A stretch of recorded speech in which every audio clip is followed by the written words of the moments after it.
Shalom dan selamat pagi saudaraku. Kembali kita mengucap syukur kepada Tuhan karena kita masih diberi kesempatan untuk menerima hari yang baru dan berkat-berkat Tuhan di dalam hidup kita pada pagi hari ini. Sebelum kita mendengar pesan Tuhan pada pagi hari ini, mari kita berdoa. Bapa, di dalam nama Tuhan Yesus kami mengucap syukur untuk berkat kemurahan-Mu dan perlindungan-Mu dari malam hingga pagi hari ini. Kembali kami diberi napas kehidupan, karena semua yang kami terima adalah anugerah Tuhan. Dan pada saat ini, kami mau mendengar pesan firman-Mu. Buka hati dan pikiran kami, agar kami mengerti kehendak-Mu. Di dalam nama Tuhan Yesus, kami berdoa. Amin. Tema renungan kita pagi ini adalah berdamai dengan Bapa akan mengalami damai sejati.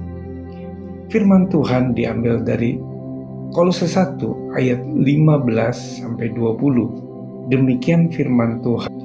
Ia adalah gambar Allah yang tidak kelihatan, yang sulung, lebih utama dari segala yang diciptakan. Karena di dalam Dialah telah diciptakan segala sesuatu yang ada di surga dan yang ada di bumi, yang kelihatan dan yang tidak kelihatan, baik singgasana maupun kerajaan, baik pemerintah maupun penguasa. Segala sesuatu diciptakan oleh Dia dan untuk Dia. Ia ada terlebih dahulu dari segala sesuatu, dan segala sesuatu ada di dalam Dia. Ialah kepala tubuh, yaitu jemaat. Ialah yang sulung, yang pertama bangkit dari antara orang mati, sehingga Ia lebih utama dalam segala sesuatu. Karena seluruh kepenuhan Allah berkenan diam di dalam Dia, dan oleh Dialah Ia memperdamaikan segala sesuatu dengan dirinya, baik yang ada di bumi maupun yang ada di surga, sesudah Ia mengadakan perdamaian oleh darah salib Kristus. Bapak, Ibu, Saudaraku yang terkasih, kata damai dalam bahasa Ibrani shalom memiliki makna sejahtera, tidak ada yang hilang, tidak ada perpecahan, sehat, kaya, bahagia, dan keadaan baik. Tuhan adalah penyelenggara damai itu sendiri. Dengan kata lain, Tuhan adalah sumber damai itu, karena Dialah adalah Raja Damai. Ketika Kristus lahir ke dunia, malaikat-malaikat di surga memproklamirkan damai sejahtera di bumi.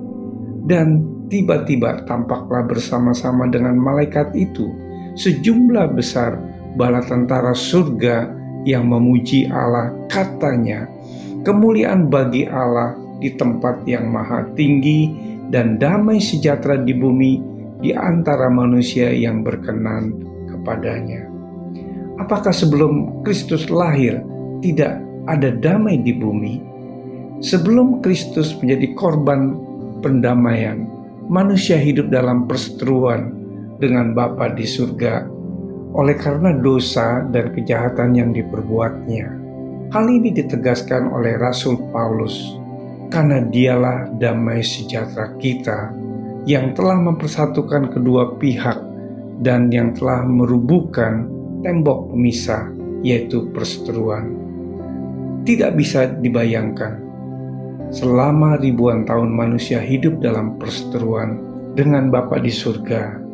Saudaraku, ketika Kristus menjadi korban yang menyenangkan hati Bapa, damai sejahtera Bapa yang melampaui segala akal diberikan kepada setiap orang yang mau percaya dan menerima putranya Yesus Kristus sebagai Tuhan dan Juru Selamat kita. Damai akan kita miliki dan alami hanya apabila kita menerima pengampunan dan diperdamaikan dengan Bapa melalui darah Kristus. Tanpa pencurahan darah Kristus di Kalvari, tak akan pernah ada perdamaian dengan Bapa bagi kita. Sebab Allah mendamaikan dunia dengan dirinya oleh Kristus dengan tidak memperhitungkan pelanggaran mereka. Bapalah yang berinisiatif mendamaikan umat manusia dengan dirinya sendiri. Sebab itu kita dibenarkan karena iman. Kita hidup dalam damai sejahtera. Demikian firman Tuhan dalam Yohanes 14 ayat 27. Damai sejahtera-Ku tinggalkan bagimu, damai sejahtera-Ku kuberikan kepadamu, dan apa yang kuberikan tidak seperti yang diberikan oleh dunia kepadamu. Janganlah gelisah dan gentar hatimu. Mari kita berdoa.